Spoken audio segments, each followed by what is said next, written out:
Hello, everyone. Welcome back to the Fourth Down Focus. This is the Week 10 review, what we learned from Week 10. I'm back. I'm still dying. So if I cough or sneeze or all, I'm sorry. It's not my fault. So I'll let these two carry the episode and I'll just cry. Gets to the Browns game, I guess. So we'll get into the first game. Yeah, what a shitter to start on. And this isn't even arguably isn't even the worst it gets.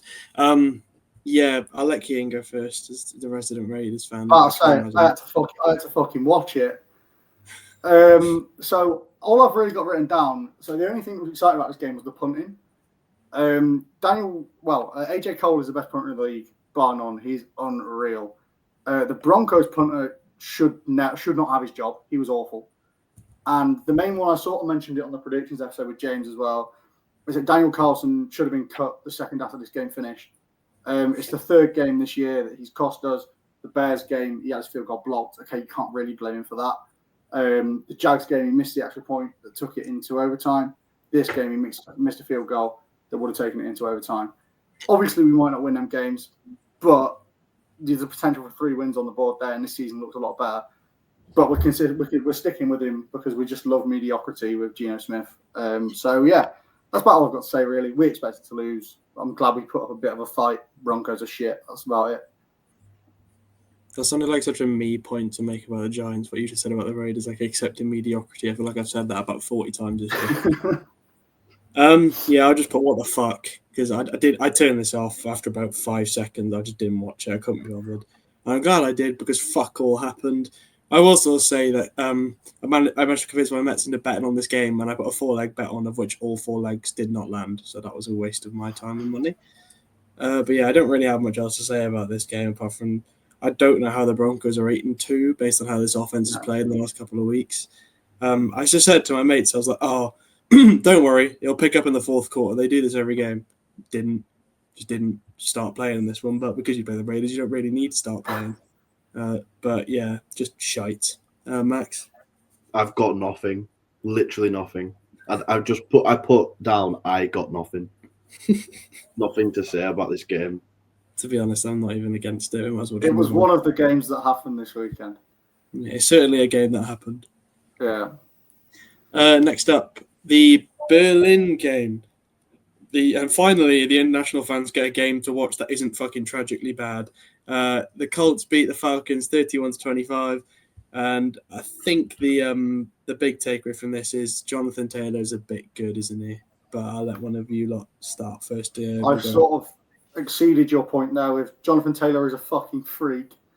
He also got 49.5 points in fantasy this week, and I still lost. So, yeah, that's about all I've got to say. Let's not talk about JT and fantasy right now. I'm still happy about it. But that is funny because I saw a thing earlier and it was like if you had Jonathan Taylor, you had like an 87% chance of winning your week or something stupid. Yeah, after this game, I think I had a 92% chance of beating Josh, and I still lost. So yeah, I'm a terrible fantasy manager, and I'm just going to let one of these two carry this on. Go on, James. You go. Me? Okay, right. Drake London's also very good, and I'm very much glad I have him in my fantasy team because he's been unreal since he came back into this Falcons team. But Jonathan Taylor, I mean, it's just getting fucking ridiculous now. What was it? 244 yards on the ground, 42 yards in the air, nearly 300 scrimmage yards in a game, and 3 touchdowns. It's insane. Happy for an international crowd to finally see a good game because it's been relative. I mean, we've had a couple this year. I think the one that we went to was good as well as far as quality from at least one team. But this is probably the most competitive game and a high-scoring game we've seen probably ever on the international slate, or at least for a very long time. And I will say is Daniel Jones is fucking shit, and he's back to being Daniel Jones again because it's another shit game from him, but he was carried by his freak of a running back, which is the story of that season, really. I just got that Daniel Jones was doing some sort of vampire cosplay. I'll try and get that image up for you if you didn't see it. And also, Jonathan Taylor might be the leader for the MVP race because the last running back to win the MVP was 2012 AP, and he is on that kind of trajectory right now. I'm pretty sure for the past few games that if you bet on him to get two or more touchdowns, you'd still win minus money. So, I mean, that's ridiculous. I feel like he's carrying this team right now. We were saying that it's the offensive line. They weren't that good. They haven't been that good the past 2 weeks. They've let up a lot of sacks. But I think that Jonathan Taylor, you've got to simply, the defense have got all eyes on him because he could break out anymore. And I think that also allows Daniel Jones to look a bit better than he is, which, he's got receivers available after JT. So, yeah. I'm glad you made that point about the offensive line because it shows that one player in JT exceeds even with or without the offensive line, and one player shits his pants and gets sacked or fumbles every 3 seconds when the offensive line. He didn't shit his pants. He just bled from the gums wherever he was bleeding from. How many turnovers did he have in this game again? There was a couple, I think. He had an interception and 3 fumbles. So safe to say Daniel Jones is back to normal Daniel Jones because that's 2 weeks in a row where he's had 4+ turnovers now. And yet they still win because Jonathan Taylor is a fucking freak, as Kean said. Sauce Gardner looks a bit off it, but he probably I said this. For that 2-point conversion. He probably just needs some time. It was his first week there. He got traded midweek. I think he'll be better next week. He got traded midweek and had to fly to Germany as well. Like he's had no rest at all. So exactly. I think he's still overpay. They've got a bye week now. He's got a full week to learn the playbook and stuff. I think he'll be fine in the next game. Also, if you have Bijan in fantasy, I'm very, very sorry because it's borderline taking the piss now what they're doing. Watching my brother watch this game was possibly one of the funniest things I've ever seen. The next time the Falcons play, I might get him to do a live watch along, just so every time Tyler Algier gets the ball, we can just earn some money because fuck me, it's hilarious. It's the old Zach Charbonnet situation, isn't it? Yes. Just even worse because of how good fucking Bijan actually is that they're giving it to Algier. I mean, Kenneth Walker's really good as well. True. Next up, the Texans versus the Jags. And I'm going to start because Kean will know why I'm angry at this result. Because I said it on the podcast, I was going to flip to the Texans from the Jags for a prediction because I was so convinced they were going to win. I didn't, and they fucking won. I also know James because I edited the episode. Yeah, but who would have thought Davis Mills actually isn't that bad? 292 yards, 2 touchdowns, albeit did have an interception, but you could probably expect that. For me, my point from this one was like, what the fuck did the Jags do for the second half of this game? Because I literally said to Kean about halfway through, I'm so glad I didn't flip this prediction because the Jags were absolutely battering them, and then all of a sudden the Texans came out of nowhere to come back. But 26 unanswered points in the fourth quarter, I think. Is that what it was? 26 unanswered points. I mean, yeah, it's just nuts. But yeah, fair play to Davis Mills. Actually, there's an argument to say that in the games he's played, he's not looked much worse than CJ Stroud did in the other games this season. I mean, I'm not gonna admit that as a CJ Stroud fan. Yeah, I mean, he didn't look bad. As we know, I obviously love great quarterback play, so I will admit that Davis Mills looked better. I've actually just got written down what the fuck happened here. I started driving home when the Jags were in the lead, and I got back and seen the Texans had won, and it really confused me. So I haven't really got much to say other than what the fuck. Thick 6 to ice the game. I just put insane Texans comeback. That's all the game was, really. Jags dominated it, and then 26 unanswered points by a Davis Mills-led offense. I mean, that is something, fucking hell. But yeah, the thick 6 at the end. The Jags are starting to kill the hype that they built at the start of the season.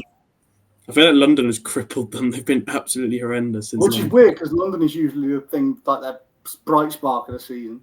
It's been like all downhill since that London game. Yeah, big time. They need a win this week. They're definitely.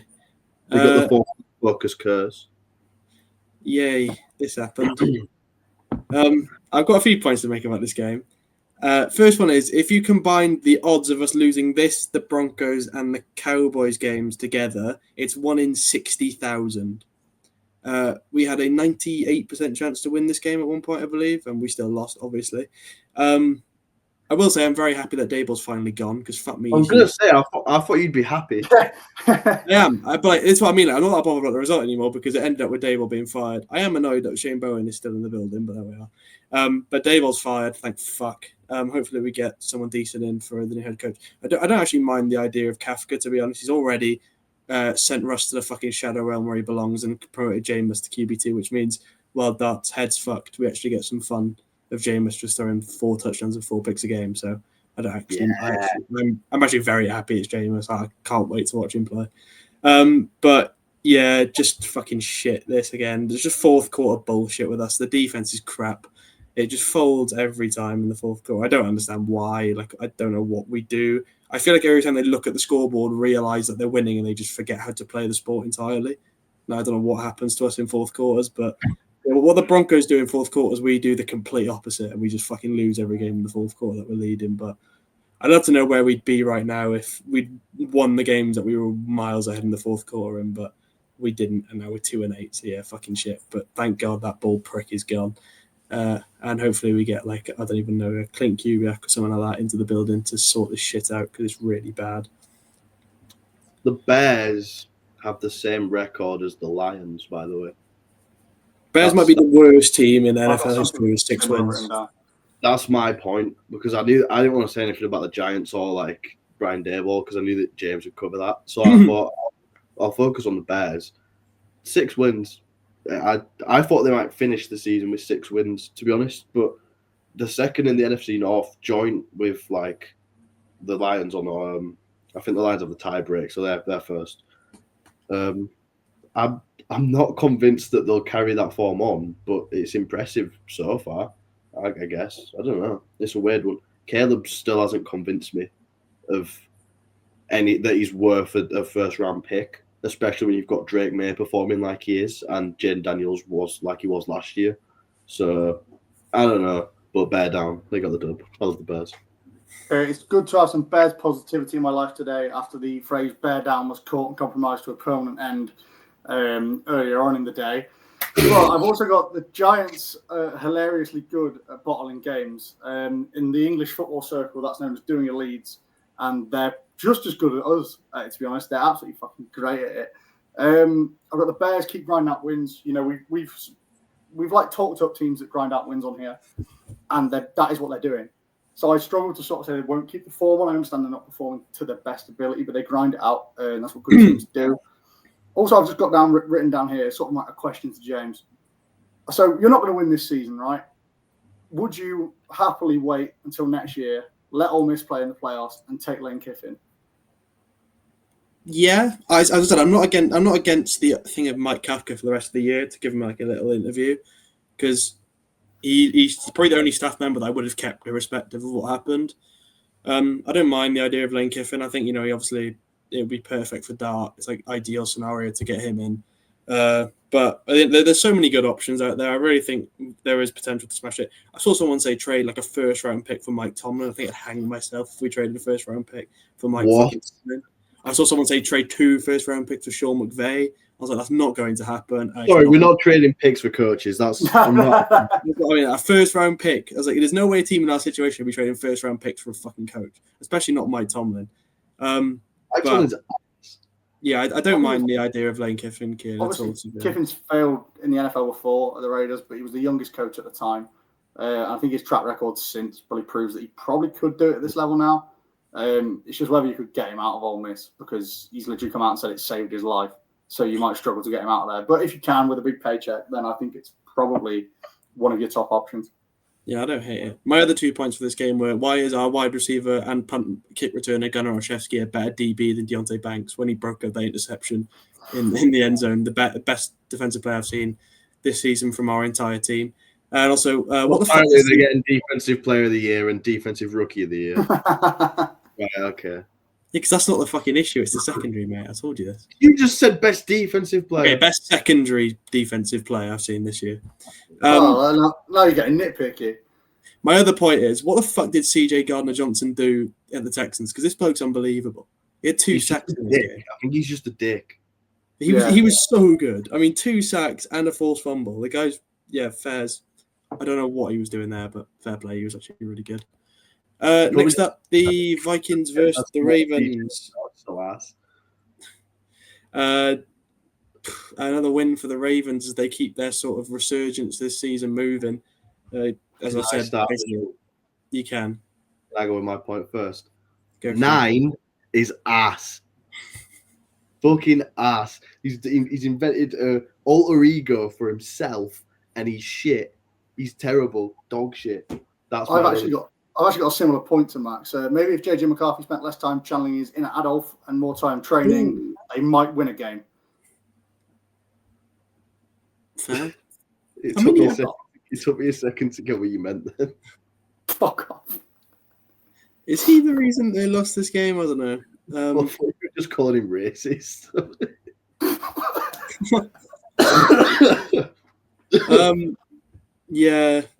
Jalen Naylor had quite a good game. 124 yards and a touchdown, probably his best game in a very, very long time. But the Ravens just are good when they're fully fit. Like, this is finally the first. I can't remember the last time we had a fully fit Ravens team out that we could actually watch. I think this is the first time in God knows how long. Probably the first time this season we've seen this Ravens team fully healthy, bar week 1. And yeah, Lamar just getting it done. Derrick Henry looks a lot better. Lamar's still not fully fit, I don't think. He's not. Still looks limited. But again, they've won 3 on the bounce now, and obviously they go to the Browns and the Jets and the Bengals next 3 games, which is basically a bye for 3 weeks.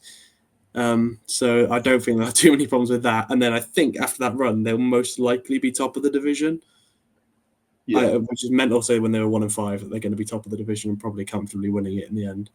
But the other team, that division, is probably one of the worst divisions of football this year, to be honest. It was the best a few years ago. It's sad to see its decline.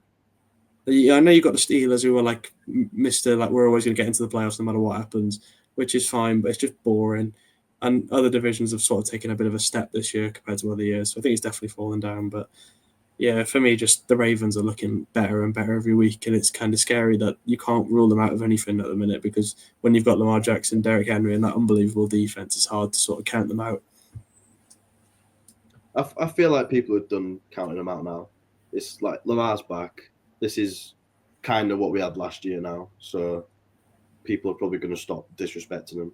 I've stopped disrespecting them. I'm probably not going to stick with them being in the Super Bowl, like I said at the start of the year. But we'll get on to what I think could be in the Super Bowl in a few games' time. That's all I'll say. Okay. I actually don't know what you're referring to, so I'm going to wait. Oh, yeah. There we go.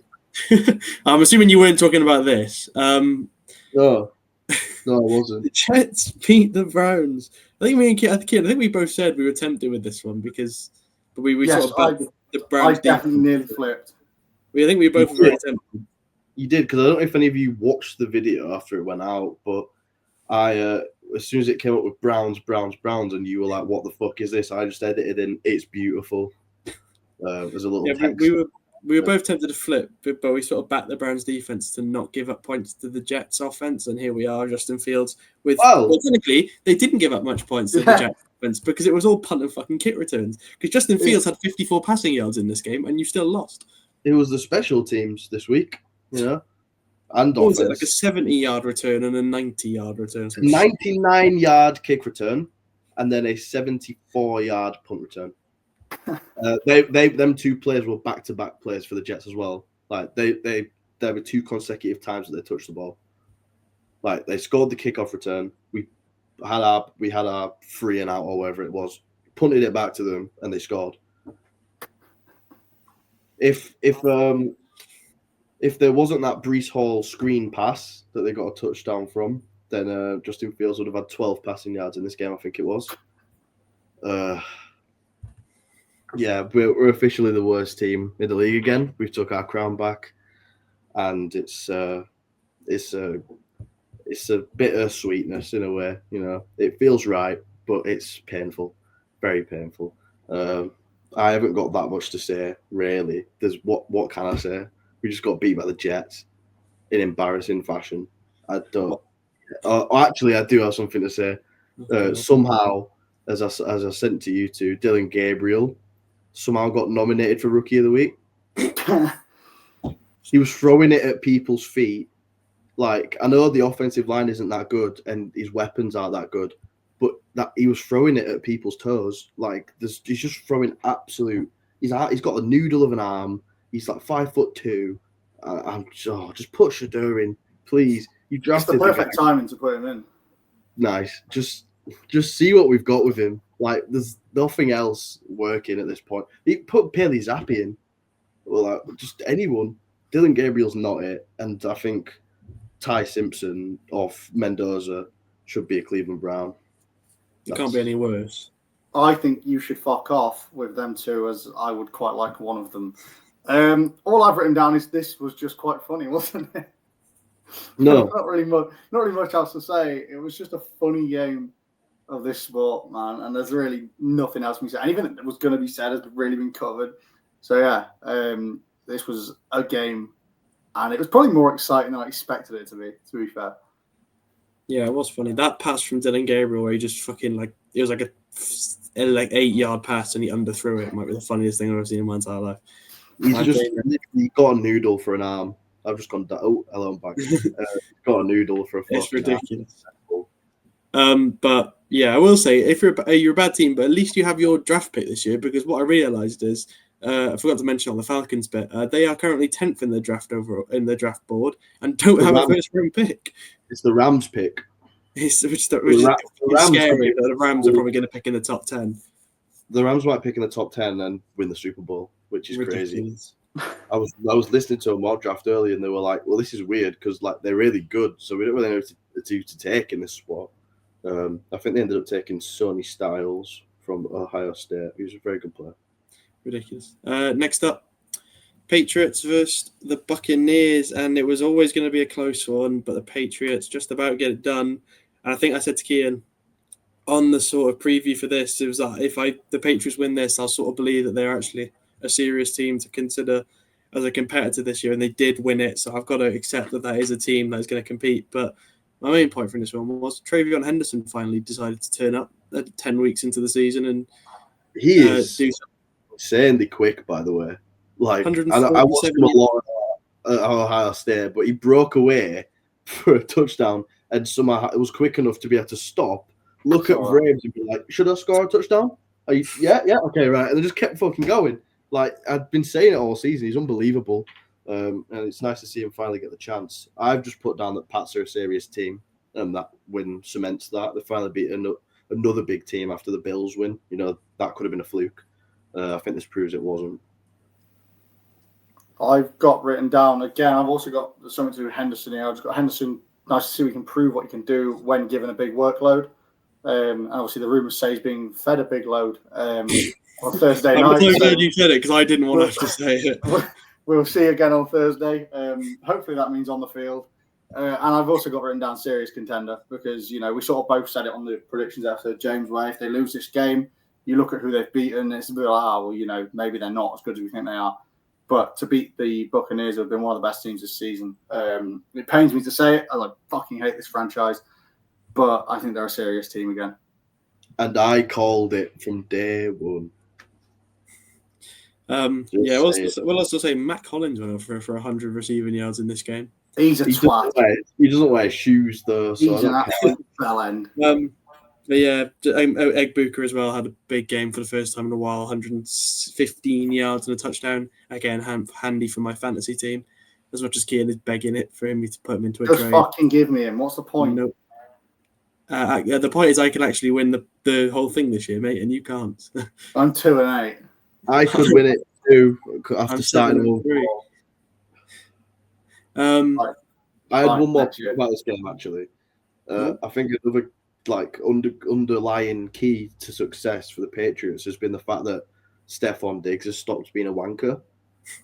He's actually, there's no drama with him this season, and he took the onside kick return and took a big hit, which I feel like is something he just wouldn't have volunteered to do a few years ago. So I feel like him not being a wanker and playing quite well is definitely helping them.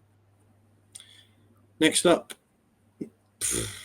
Tyler Shook, have a day, white boy. He had a great 17 points. He had a great game. I don't know what they expect that for. James, same cannot be said for Bryce Young, who I think we can potentially slide. I don't know what you're going to say, Kim. I think we can potentially add him to a potential draft bust. I've got written down maybe Tyler Shook is okay despite being 75. And why can Bryce Young not win these games? They went into Lambeau last week and beat the Packers at Lambeau, which historically is not an easy thing to do. And then they play potentially the worst team in the league, and they lose. No. It's insane. It's genuinely fuck off. It's genuinely insane. Honestly, I don't know what goes on inside that man's head. And yeah, I think he could be starting to be seen as a bust now, which is sad. He seems like a nice guy, but maybe he needs to go to like arena football or something that suits his height a little bit more. Yeah, it's Tyler Shrek was good, to be fair, and he's gonna have the great like 3-year career before he's too old to play anymore and have to retire. But until then, he should be all right for the Saints for now. If he continues this, they probably won't be looking in the way of a quarterback in the draft, but obviously with his age, there's always that potential to still do it regardless, because you probably want someone who's not like 34 as a rookie. I don't think they will take quarterback personally. I don't either, especially if he continues this up. But hopefully not. I don't think that was like the worst QB ever as well. There's something there that you could maybe work with. It's not the main issue in this team, put it that way. They've got so many issues. I don't think they'll go quarterback. No. To be honest. What I will say as well, Rico Dowdle, you can fuck right off, and this will happen 2 more times in this video, because he was one person who let me down for 150 quid because he couldn't score 2 touchdowns against this disgustingly bad Saints defense. So fuck off, Rico Dowdle. Cheers. Is the other one going to be Josh Allen by any chance? Yeah, then we'll get into that, and the other one is Christian McCaffrey, the fucking prick. We'll move on because this was just shite. Josh Allen. Fuck you. You are fucking shit. You ruin my fantasy every week. You've cost me £210, I believe it was, on a bet because you couldn't score a touchdown against the fucking Dolphins. Yeah, just fuck this guy. To be honest, just fuck Josh Allen. That's like my main takeaway from this game. I love A-Chain though. Fucking great for fantasy. 40 points this week. My goat. But yeah, fuck Josh Allen. He's shit. I hope he gets a season-end injury. Cunt. All right. At the end of the day, he does still go home to Haley Steinfeld, so he is still winning. He can win all he wants. I'm fucking not though. So have a dare, white boy. Have a dare. The Bills are so ridiculously inconsistent. They beat a Chiefs team who were absolutely firing at the time, and then go and lose to the Dolphins, who have been absolutely Teddy Ellison, who, to anyone who doesn't know what that means, I mean shit, all season. So I just don't understand how the Bills are like this. They weren't like this last year. They've never been like this with Josh Allen under center. So it's weird. They'll probably win next week. I've just got that they might end up fighting for like the 7 seed because I don't think they're going to win the division. So they're going to be fighting for a wild card spot, and like they're really inconsistent at the minute. Like there's a world where either the Chiefs or the Bills might not make it in. Like one of them might not, which is weird to say, especially after like the last few seasons.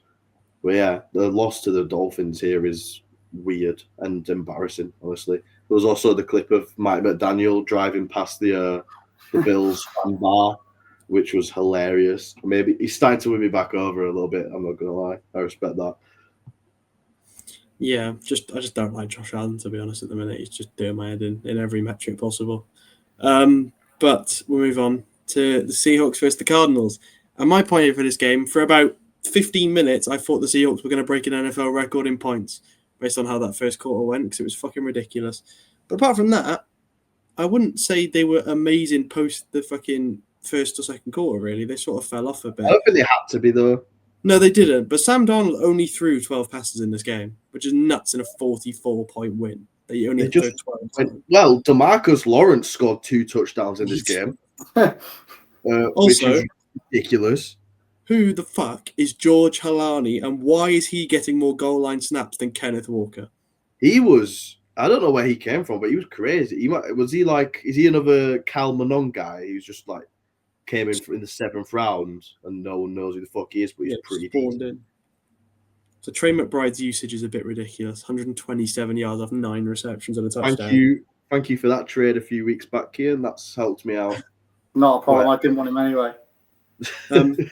But they're going to need to use him even more because Marvin Harrison is not playing this week after appendicitis surgery, which is just like typical Cardinals. How unlucky can you get that your player gets appendicitis and misses a game because of it? Fucking play. But yeah, just Kenneth Walker. I feel bad for the guy, man. Why is he so underused on the goal line? Like, what happened to the guy? What's going wrong? I don't know, man. He's just gonna have to start having to score from like 30 yards out to get his touchdowns. I guess. I don't know. There's also not a planet where they do not trade Kyler Murray, the Cardinals, at the end of the season, by the way, because Jacoby's actually been quite good. I've got a horrific feeling that I know where he's going to end up. Well, there's a lot of talk saying he might end up in Cleveland, and Please.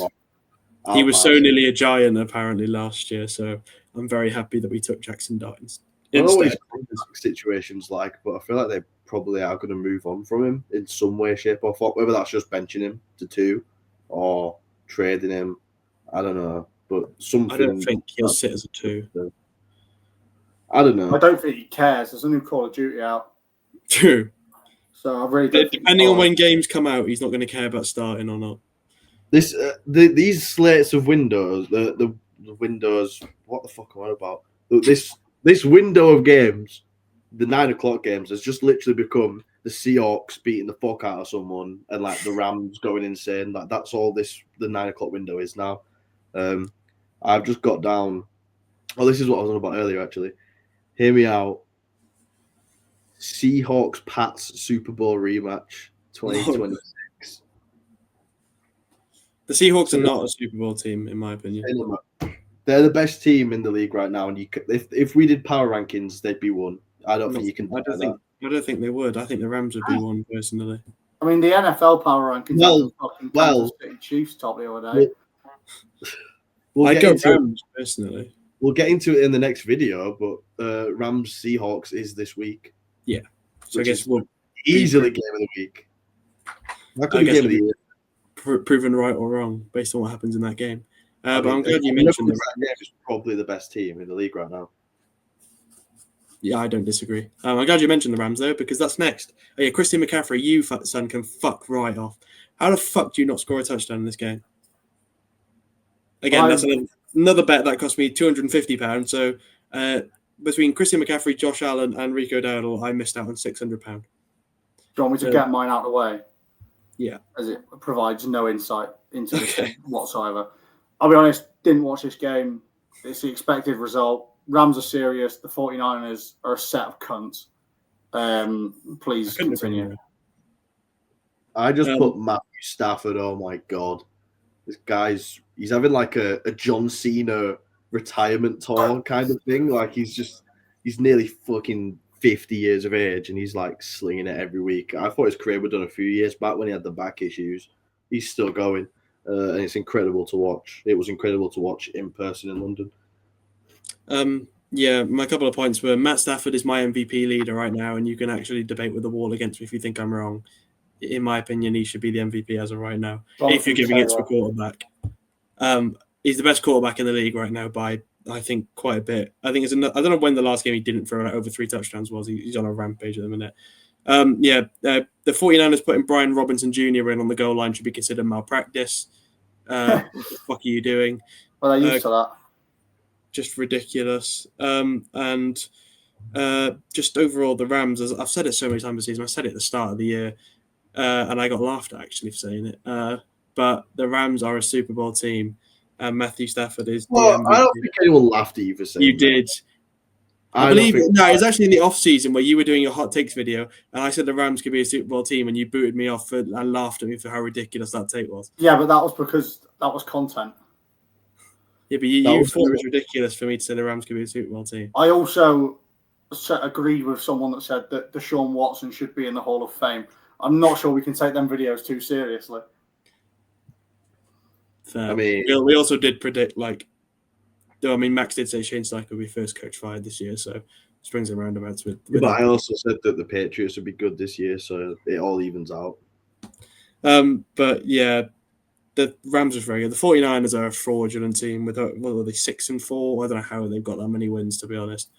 But I don't think they are a fraudulent team. They just lost against who you said is the best team in the league. They are, but I'm not basing it off that. I just think of recent weeks, I'm just not sold on the 49ers being a playoff team, even though their sort of results indicate that's where they're trending towards, at least a wild card spot. But George Kittle seemed to be all right. I think this was his biggest game for a while, 9 receptions, 84 yards and touchdown. So they're getting him back involved in the receiving game, which they've needed because there's just been a gauntlet of fucking injuries. I'm surprised no one went down in this game, as I missed it. Is it the first week when no one of the 49ers has just died? I don't think so. No, they just used fucking Brian Robinson for no reason. So, yeah, you can fuck off, Shanahan.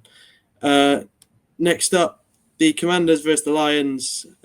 Yeah, another big win for the Lions, which they needed, and the Commanders are fucking shit. Welcome back to reality, lads. But we don't need to bother talking about the actual game. We all know what the headline is here. It's Donald Trump. I just got down that I would pay so much money to watch a game called by Chris Collinsworth and Donald Trump.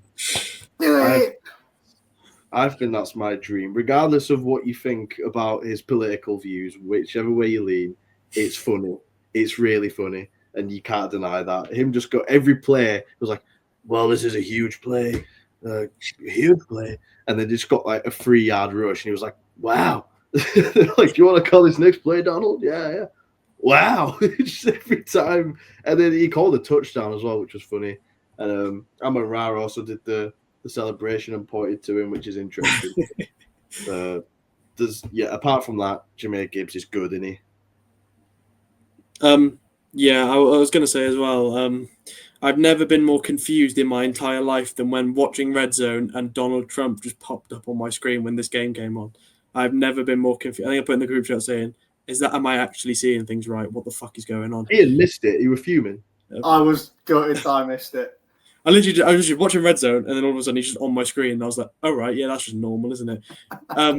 But Max did say about Jahmyr Gibbs, so I won't go on about it. But Jameson Williams, 119 yards and a touchdown. They did say he was going to get in the ball more. He was the lead in receptions this week. Thank God I started him in fantasy because I had him on my bench till about an hour before the game started. But yeah, just the Lions offense when it's going is really good. I'm not saying this is exactly that impressive because the Commanders secondary might be worse than ours, and that's really saying something because ours is really fucking bad. But yeah, I don't know what the Commanders need to do at this point because I don't think there is much they can do. All their players are just injured or shit. They're just an old, bad team, really. They're ass. I don't really like them. They've made me not like them because they're so bad. They're just old play. They also kept fighting in this game for some reason. Like I think someone punched Amon Ra. I can't remember who it was. Someone might have punched a ref at some point as well. I think it was another Commanders D tackle apparently punched a ref. Javon Kinlaw, I believe. I don't know what's going on, but that defense is bad, and a lot of them are old and just it's bad. What I will say about the punch is apparently I've seen the video, and apparently Amon Ra did actually punch him first, and then he reacted. But Amon Ra sort of gave him like a little push in the head, and then he's just like haymakers. Socked him off. I'll never understand punching a man who's got a helmet on though. No, that must fucking just ridiculous. That's probably why he went like that with his fucking arm. Surely it hurts your hand more. Yeah, it will do. Yeah, it's not going to hurt him punching a fucking helmet. I will say I looked at the stats and it was like random quarterbacks taking random players. Completely forgot to mention at the Giants game, Jameis Winston had a reception in our game. Don't know why. He didn't see it. I just got a notification saying Jameis Winston 4-yard reception, and I was very confused. But in this game, it was Kyle Allen who was taking. They had 2 pass attempts apparently in this game for the Lions. I don't know who that is, but there we are. Just another random. Few things on this game. The main storyline that me and James sort of portrayed for this game was the Lions wanted their revenge for that playoff defeat. They got it, and they got it in pretty decent style. I'm still not 100% sold on them as a team. Going into the playoffs, as we mentioned, they're on the same record as the Bears, who are not really as good as them. Then I've got a couple of questions. What will it take to get Donald Trump on this podcast? A lot. Because I would more than we have.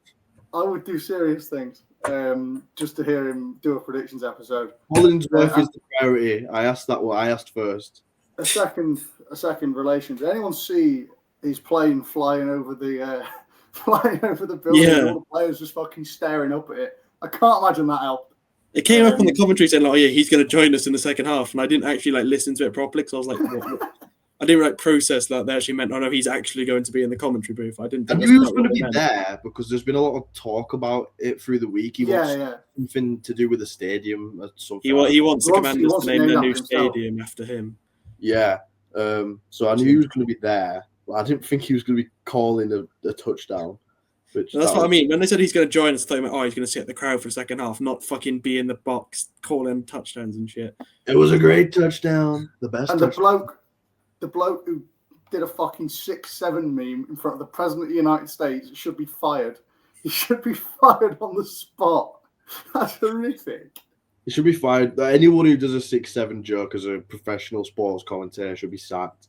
I mean, just doing it down the mic. Haven't they got an advert about it now as well? Yes, they have, yes. It was the Jaden Daniels thing, wasn't it, when he did his wrist and then it cut to the fucking 6-7 advert. I nearly killed myself. That happened to me. It is open, though. It's the worst. It's just the worst shit trend ever. I don't know what it means. If someone would like to explain it, I'd love to know what it actually means. No, don't bother. I don't even care what it means. Yeah, I I feel like it's just showing me I'm far too old nowadays to understand this shit. What's worse is I feel like I keep accidentally saying it more now. I feel like every time I say the number, I'm just like, it comes into my head. I'm like, oh, for fuck's sake. We're giving it too much airtime here. Let's move on. We're moving on. Next up, nice. Steelers Chargers versus the Steelers. This game, what the fuck was wrong with primetime this week? Because this was crap and all. This was the best. Raiders on it. Yeah, this was the best one. The game was 3-2 in the first quarter. I turned it off after that. I think it was 5-2. I think it was 5-2 when I turned it off. I was like, yeah, I'm not. I'd rather watch something else. I just put something else. It was just ridiculously bad. But my only points from this really were Lad McConkey had a big game for the first time in a while. That probably lost me the fantasy week. I'm not gonna lie. Didn't you trade him to said person as well? I was playing Harry. I don't know if I traded him to Harry or he's just ended up on Harry's roster from someone else. But I did trade. I had Lad McConkey and he was doing nothing for me. I was happy this ended like this because I was playing against Herbert and Vidal and was probably going to lose fantasy until they dropped an absolute fucking stinker. Vidal was good again. Yeah, he was. Well, he wasn't until like the third or fourth quarter. Then he finally opened up a bit because I did think they'd struggle in the run game because losing Joe Alt's bad. And I don't know if you saw it, but everyone was saying how badly that the broadcast did the Chargers dirty because obviously when you see like the player introduction at the start of the game, they have their PFF rank and like all of their offensive line were like the bottom three in that position. Terrible. So I thought they struggled, but they weren't too bad. The Steelers. Genuinely, the Steelers' offense, that is one of the worst offensive displays I've seen. And I saw parts of the Raiders 7 points and parts of the fucking Packers 7 points, which we'll get onto in a second. But just tragic.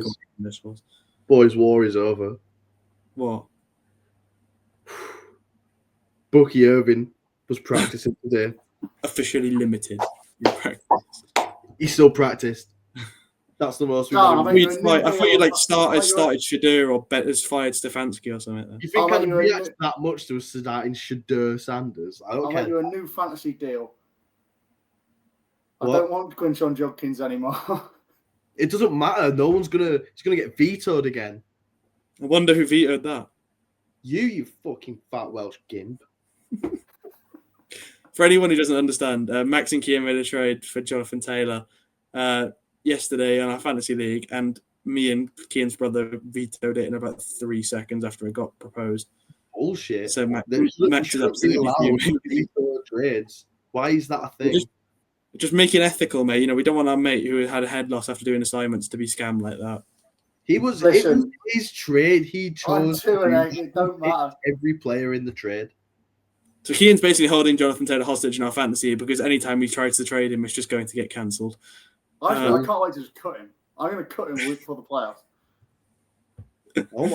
Cut him last week. Cut him in the final of the playoffs. Whoever gets him out of the finalists, just go fucking crazy on the last game. Is there a way to stop the vetoes? Can we do that next year, please? Unless your commissioner's like on it and he sends it through straight away, which Josh can force trades. That's all I'll say. Which he's not going to do because if he did, he would just force himself to have all the fucking players. Josh is a Browns fan. Josh loves me. We'll move on from this shit show. All I put for this game was Steelers L nice. So I just put I don't know. The only word I've got is just I don't know. I've got even less for this last game. So I mean, this is just fucking tragic.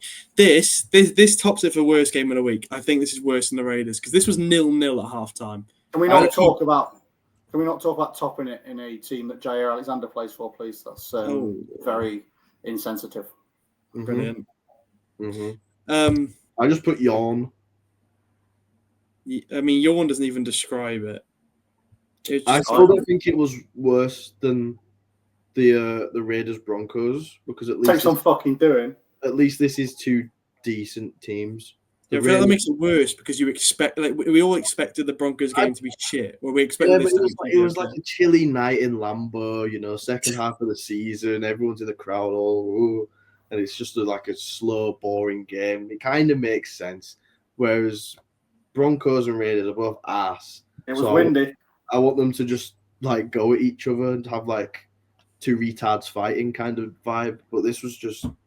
Yeah, they're a set of 8-2 retards. How the fuck are they 8-2? They are the biggest frauds in this league, by the way. Talk about the Bears. I shouldn't be having 6 wins. The Broncos are the biggest frauds. Their offense reminds me of ours. There's nothing going on that offense. It's terrible. Yeah, my point is, I've said it a few weeks. Jordan Love's not a quarterback that's going to win you anything in the NFL. He is so overrated. I think he's crap. Another crap game here. It's just nothing doing. Cute. I'm going to clip him out saying that because the Packers play the Giants this week. So but that doesn't count. It does count. We beat them. It's like beating a fucking. We beat them. It's literally a team of Make-A-Wish kids. It doesn't count. We beat them. Cleveland. Yeah. So you have a good defense. That's why you won the game. We fucking Carolina Panthers beat them as well. To be fair. Exactly.